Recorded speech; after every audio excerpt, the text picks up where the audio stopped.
জীবন যেগুলো লিখতে চেয়েছিস সেগুলো লেখ, তাহলে আরো ভালো লাগবে। বড় হয়ে গেল। তুই উপরে যা। বাবা এই যে তোমার চা। Good morning.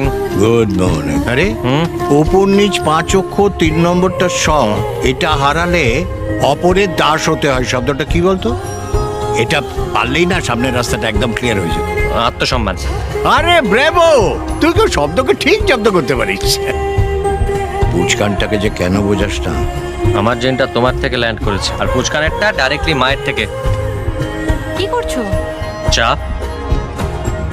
তোমার চা তো রেখে এলাম। তোমার চা। ও বাবা, এটা কি স্বামী হত্যা ষড়যন্ত্র নাকি গোপন প্রেমিক টেমিক কিছু? এই কি যেন নাম ছিল গল্পটার তোমার? আর গল্প, খবরের কাগজের পাতা সাজাতে সাজাতে জীবনের থ্রিল সব শেষ। পাতাটাও তো তুমি খুব সুন্দর করে সাজাও।